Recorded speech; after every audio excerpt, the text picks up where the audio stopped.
आणि त्यांनी एक जाहीर पत्रकार परिषद घेतली आणि त्या पत्रकार परिषदेमध्ये त्यांनी ते सगळं दाखवलं। हेही नसे थोडके, या पत्रकार परिषदेमध्ये अजून एक व्यक्ती आली जिचा काहीच संबंध नव्हता।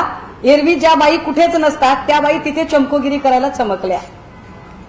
मुद्दा हा आहे की जिथे ग्रॅमच्या संख्येमध्ये चरस आणि गांजा मिळाला तिथे पत्रकार परिषदा झाल्या, सीसीटीव्ही फुटेज लगेच माध्यमांकडे आले। मात्र ज्या सावरीमध्ये तब्बल 115 कोटीचं ड्रग्ज मिळालं, ना त्याचं सीसीटीव्ही फुटेज बाहेर आलं, ना त्या संबंधाने एकही पत्रकार परिषद पोलिसांनी घेतली। नार्कोटिक्सने खरं तर त्याच्यातली एक पत्रकार परिषद घेणं अपेक्षित होतं, पण ती घेतलीच नाही। या सगळ्यांमध्ये कारवाई करणारे पीआय आत्मजी सावंत, हे आत्मजी सावंत आजपर्यंत कुणालाही भेटले नाही, बोलले नाही, माध्यमांच्या समोर आले नाही। याच्यावर ते चकार शब्द बोलत नाहीत। आत्मजी सावंत कुठे आहे? त्यांच्या जीवाला काही धोका निर्माण झालाय का? आत्मजी सावंतचं नेमकं काय झालेलं आहे? आत्मजी सावंत बोलत का नाहीत? एकीकडे उपमुख्यमंत्र्यांनी लगेचच स्वतः जज असल्यासारखी क्लीन चिट देऊन टाकली। मी माध्यमांना पुन्हा एकदा आठवण करून दिली पाहिजे, ललित पाटील प्रकरणाच्या वेळेला सुद्धा अशाच पद्धतीच्या क्लीन चिट वाटायचं काम देवेंद्रजी करत होते आणि ते सांगत होते की लवकरच आम्ही ड्रग्ज मधला सगळं नेक्सस बाहेर काढणार आहोत, पण ते बाहेर निघालं नाही। फार फार तर थोडेफार दादा भुसे आणि शंभूराज देसाई वगैरे डॅमेज झाले, पण ते काही बाहेर आलं नाही। नंतर प्रांजल खेवलकरच्या प्रकरणातही असंच झालं। मी सगळं नेक्सस बाहेर काढणार आहे म्हणाले, नेक्सस बाहेर आलंच नाही। फार फार तर एकनाथ खडसे, रोहिणी खडसे यांना डॅमेज करायचं काम झालं। आता याही प्रकरणात ते असं म्हणाले की आम्ही सगळं नेक्सस बाहेर काढणार आहोत। नेक्सस बाहेर कधी येणार आहे? नेक्सस बाहेर येतच नाही, येतात ते फक्त आणि फक्त ड्रगचे साठे। कारण पहिल्या दिवशी 115 कोटीचं ड्रग सापडतं, 4 दिवसानंतर पुन्हा तिथे लोक जातात, पुन्हा एनडीटीव्हीचा एक कॅमेरा जातो आणि पुन्हा एकदा तिथे तब्बल 30 ते 40 लिटरचं लिक्विड स्वरूपातलं एमडी मिळतं। त्याच्या दुसऱ्याच दिवशी पाचगणीमध्ये सुद्धा 45 किलोचं कोकेन मिळतं। कारवाई काहीच झाली नाही। हे सगळं नेमकं कुठून झालं, काय झालं याची कल्पना नाही। आता जरा मूळ मुद्दा, प्रकाश शिंदे नेमके कोण? प्रकाश शिंदे असं सांगतायत की माझा या सगळ्या प्रकरणाशी संबंध नाही। तुमचा संबंध नाही, चला मी 1 मिनिटासाठी मान्य करते। मग बॅकवॉटर मधलं बांधकाम करू कसं काय दिलं? जे शंभूराज देसाई माझ्याबद्दल फार केसेसची भाषा करत होते, ते शंभूराज देसाई आता कुठल्या बिळात लपलेले आहेत? शंभूराज देसाईंनी कोणती माहिती घेतली, ती माहिती अजूनही पत्रकारांच्या समोर आणि माध्यमांच्या समोर का आणली नाही? शंभूराज देसाई ही गोष्ट का सांगत नाहीये की नेमका तो 1200 मीटरचा सिमेंटचा रस्ता कुणासाठी बांधला होता? रस्ता बांधण्यासाठी जमीन अधिगृहीत केली होती का? जमीन अधिगृहीत केली तर ती कोणी अधिगृहीत केली होती? याबद्दल शंभूराज देसाई कमालीची गुप्तता बाळगतात। जर ही प्रॉपर्टी उपमुख्यमंत्र्यांच्या भावाची नाही आणि कोणीतरी एका क्ष माणसाची आहे, तर तो क्ष माणूस असा इतका भारी आहे का की पालकमंत्री शंभूराज देसाई सुद्धा कारवाई करायला घाबरतात? शंभूराज देसाई अजून कचरतात का बरं? हे सरळ सरळ अनाधिकृत बांधकाम आहे, जी 7/12 त्या दिवशी प्रकाश शिंदे यांनी दाखवली। ती 7/12 दाखवताना त्यांनी सर्वे नंबर 17 मधली 7/12 दाखवली, मात्र जे बांधकाम आहे ते सर्वे नंबर 13B मधलं बांधकाम आहे। 13B ची जी सगळी मिळकत आहे ती सगळीच्या सगळी मिळकत ही कोयनाची मिळकत आहे, म्हणजे ही सरकारी मालमत्ता आहे। जर ती सरकारी कोयना प्रकल्पाची मिळकत जमीन असेल तर या जमिनीवर बांधकाम करण्याची परवानगी कुणी दिली हा प्रश्न आपण आधी विचारला होता, परत एकदा विचारतोय। ते याच्यासाठी की शंभूराज देसाईंच्या सारखी माणसं जी अत्यंत बोलघेवडेपणा करतात, जी फार मोठमोठ्या गप्पा हाणतात, मात्र पालकमंत्री म्हणून ती झिरो असतात। मी मागेही म्हटलं की पालकमंत्री म्हणून शंभूराज देसाई हे ढ आहेत, कारण पालकमंत्र्याला कळलं पाहिजे आपल्या जिल्ह्यामध्ये नेमकं काय काय आहे। जर त्यांच्या जिल्ह्यामध्ये 105 टीएमसी क्षमतेचं धरण आहे, तर या धरणामध्ये बांधकाम कसं अवैध झालं यावरती त्यांनी का बरं अजूनही तोंड उघडलेलं नाही? ओंकार डिगे बघा, शाहरुख खानच्या पोराच्या प्रकरणामध्ये लगेच आर्यन खानला अरेस्ट झाली आजूबाजूची लोक पण ताब्यात घेतली, पत्रकार परिषदा आणि सगळा त्याची मीडिया ट्रायल झाली, परंतु 115 कोटीचं ड्रग्ज मिळाल्यानंतरही जो स्पॉटला माणूस आहे ओंकार डिगे त्याला अजूनही ताब्यात घेतलं नाही. ओंकार डिगेला पद्धतशीर फरार करून दिलेला आहे का? एकीकडे मुख्यमंत्री असं म्हणतात की आम्ही सगळ्या गोष्टी बाहेर काढणार आहोत. मी वाट बघितली, मुख्यमंत्र्यांच्या कर्तव्यदक्षपणावर माझा विश्वास आहे म्हणून मी थांबले 20-25 दिवस. मला असं वाटलं की ते ओंकार डिगेला आता ताब्यात घेतील, पण ओंकार डिगे फरार झाला. रणजित शिंदे कुठे आहेत? जो दरेगावचा सरपंच आहे, युवा सेनेचा तालुका प्रमुख आहे आणि प्रकाश शिंदेचं हॉटेल त्याने चालवायला घेतलं असं प्रकाश शिंदेचा बनाव आहे, तो रणजित शिंदे कुठे आहे? त्या रणजित शिंदेचं नेमकं काय झालं? विशाल मोरेला ड्रगचा मास्टर माइंड असं ठरवण्याचा प्रयत्न होतोय, पण विशाल मोरे ड्रगचा मास्टर माइंड नाही हे आधीच्या जबाबामध्ये स्पष्टपणे आलेलं आहे. ही रेड स्थानिक असं सांगतात की ही रेड शेडवर पडलीच नाही.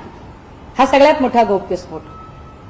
ही रेड शेडवर पडलीच नाही, ही रेड रिसॉर्टवर पडली असं स्थानिक सांगतात आणि त्यासाठीच्या अनेक गोष्टी, अनेक पुरावे त्याचे प्रमाण म्हणून आपल्याला सांगता येतील. माझ्या हातात एक बातमी आहे. ज्या मुंबई पोलिसांनी ड्रगच्या रेड प्रकरणामध्ये ही जी रेड केली होती त्याच्यामध्ये जो स्पॉट पंचनामा केला होता, या स्पॉट पंचनाम्यामध्ये पंचांकडून कोऱ्या कागदावर सह्या घेतल्या गेल्या. या का बरं कोऱ्या कागदावर सह्या घेतल्या गेल्या?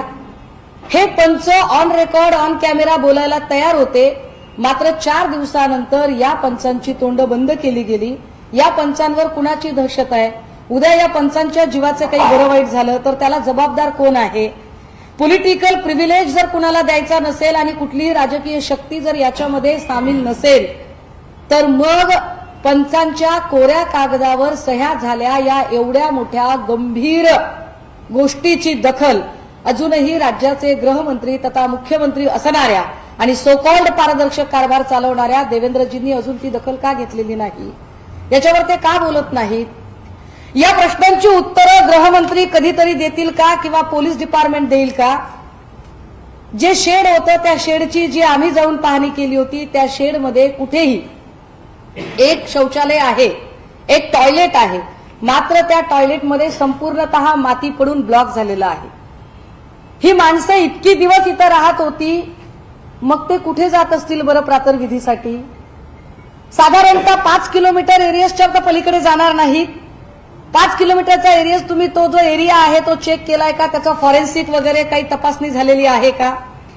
हे लोक नेमके कुठे राहत होते, काय खात होते?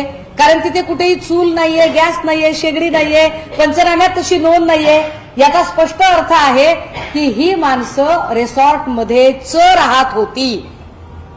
आय रिपीट वन्स अगेन, ही माणसं ही रिसॉर्टमध्येच राहत होती, रिसॉर्टमध्येच ती रेड पडली.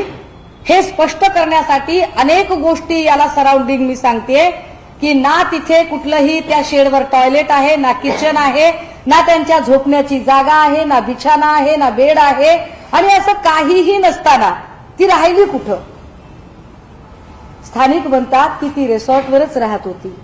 स्थानिक आता घाबरून बोलत नाहीत. मग ज्या रिसॉर्टवर एवढी मोठी गोष्ट घडत होती आणि जे रिसॉर्ट कोयनाच्या बॅकवॉटरमध्ये अतिशय इल्लीगल पद्धतीने बांधलेलं आहे ते रिसॉर्ट अजूनही डिमॉलिश का झालं नाही? या पत्रकार परिषदेच्या निमित्ताने मी 3 महत्वाचे प्रश्न उपस्थित करते आणि ते महत्वाचे मुद्दे हे आहेत. एक, ओंकार डिगेला अटक कधी होणार आहे?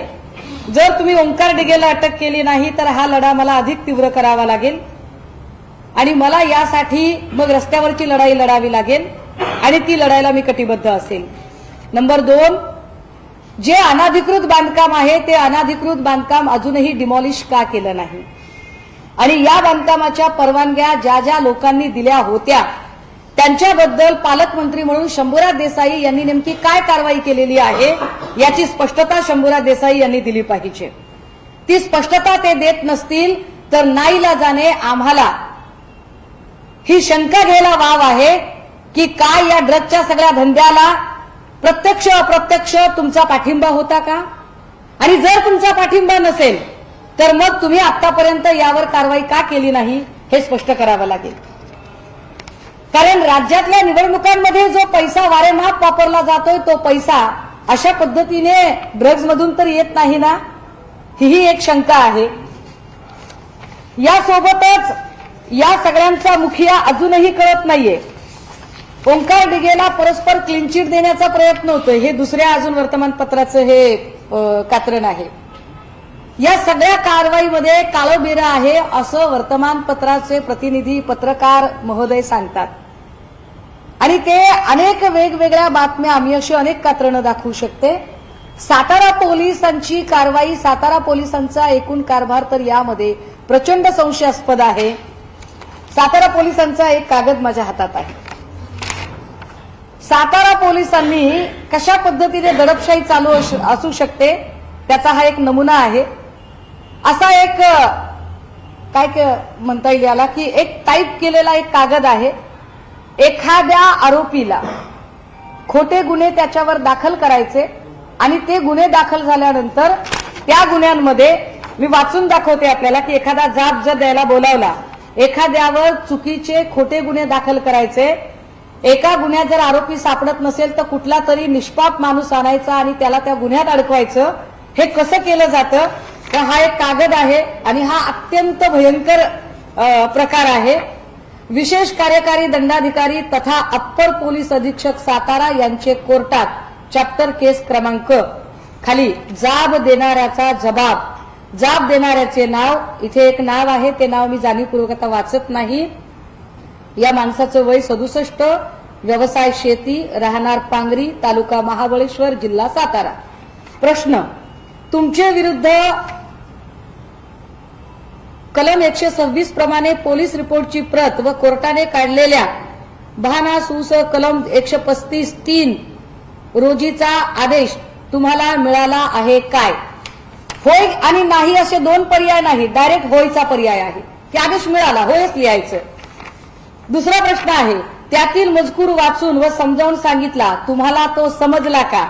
नाही असा पर्यायच नाही, डायरेक्ट होय पर्याय आहे. मग प्रश्न तिसरा आहे, यावर तुमचे काही म्हणणे आहे काय? पोलिसांविरुद्ध तुमची तक्रार आहे काय?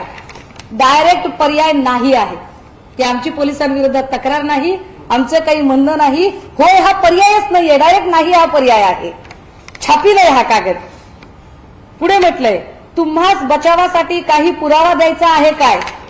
आणि त्याच्याकडून डायरेक्ट छापील पद्धतीने लिहून घेतलंय नाही, होय हा पर्यायच नाही. ही सातारा पोलिसांची मनमानी. सातारा पोलीस कशा पद्धतीने काम करतात की एखाद्याकडून गुन्हा कशा पद्धतीने वधवून घ्यायचा याच्यावर आवक जावक क्रमांक आहे, याच्यावर आरोपीचं नाव आहे, खाली विशेष कार्यकारी दंडाधिकारी तथा अप्पर पोलीस अधीक्षक सातारा. याचा अर्थ साताऱ्याचे पोलीस हे छळछावणी चालवतात का? जो प्रश्न मी फलटणच्या निमित्ताने विचारला होता, सावरीच्या निमित्ताने आधीच्या 2 पत्रकार परिषदांमध्ये विचारला, तोच प्रश्न पुन्हा एकदा की साताराला असणारे एसपी तुषार दोशीजी काय या छापील अर्जाचं उत्तर देतील का? जो मी आता ट्विट करून टाकेल की ज्याच्यामध्ये स्पष्टपणे होय नाही असे 2 पर्याय असायला हवेत, पण त्यांच्या सोयीने जिथे त्यांना होय पर्याय जायचा तिथे होय दिला, जिथे नाही द्यायचा तिथे फक्त नाही दिला. कुठलाही चॉईस नागरिकांच्या बाजूने, कुठलाही चॉईस, कुठलाही पर्याय त्यांनी ठेवला नाही. या सगळ्यांचा अर्थ काय? मग आता प्रकाश शिंदेंवर कारवाई करायची आहे का?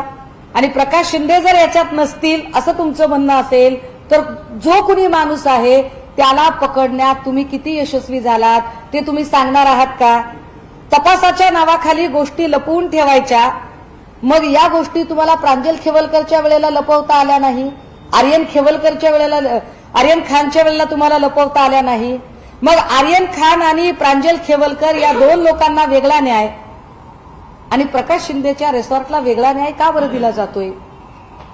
या सगळ्या प्रकरणाची जी काही माहिती असेल अजूनही संबंधित पोलीस अधिकारी यावर एकदाही माध्यमांच्या समोर येत नाहीत.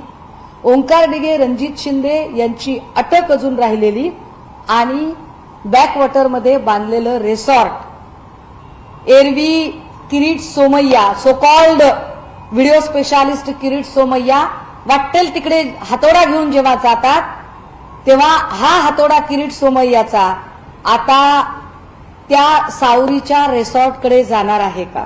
आणि तो जाणार नसेल तर सोमय्या तुम्ही मान्य करा की तुम्ही कठपुतळी बाहुली आहात. तुम्हाला स्वतःचा असा आयक्यू नाही, स्वतःचा असा मेंदू नाही, तुम्हाला स्वतःचे अशी निर्णय क्षमता नाही. तुम्हाला फडणवीस सांगतील तेवढी आणि तेवढीच गोष्ट तुम्ही फक्त आणि फक्त सांगितल्या चाकरीचे आणि दिल्या भाकरीचे आहात. एवढंच काय ते तुमच्या बाबतीत खरं असू शकतं, कारण तुम्ही जिथे खऱ्या अर्थाने अनाधिकृत बांधकाम आहे तिथे तुम्ही पोहोचू शकत नाही. या तीनही मुद्द्यांना घेऊन मी आज आपल्या समोर ही सगळी मांडणी करते आणि या सगळ्या संबंधाने जर कारवाई झाली नाही तर मला येणाऱ्या दिवसांमध्ये या संबंधाने अमित शहा यांना आमच्या पक्षाच्या सगळ्या खासदारांनी पत्र लिहिलेलं आहे. अमित शहा यांच्याकडून याची चौकशी आणि कारवाई या संबंधाने उत्तर आलेलं आहे. या संबंधाने आम्ही हे ड्रग्ज नेमकं काय आणि याच्या ज्या परवानग्या आहेत बांधकामाच्या आणि रस्त्याच्या यावर आम्ही लोकायुक्तांना आता पत्र लिहिलेलं आहे. आणि होय, या सगळ्या संबंधाने राज्याच्या मुख्यमंत्र्यांची तथा गृहमंत्र्यांची आम्ही 2 वेळा वेळ मागितली. ती वेळ अजूनही त्यांनी दिलेली नाही. त्यांना वेळ द्यायची नसेल हरकत नाही, पण त्यांनी घेतलेला वेळ भरपूर आहे. आता याच्यावर काय कारवाई केली आणि हा ड्रग्जचा पैसा काय महापालिकेच्या निवडणुकीत असा धुमाकूळ घालणार आहे का याचं सुद्धा उत्तर त्यांनी द्यावं लागेल. तुम्ही ट्विट पण केलंय विजयनगरच्या एका राष्ट्रवादीच्या आमदाराच्या मी आपल्याला असं म्हटलं की ड्रग्जच्या प्रकरणातला पैसा निवडणुकीत येतोय का आणि निवडणुकीत तो पैसा वापरून दहशत निर्माण केली जाते का? अहिल्यानगरमधले अजून 3 व्हिडिओ मी आता याच्यानंतर ट्विट करेल. 3 महिला ओलीस ठेवल्यात त्यांनी, उमेदवार महिला.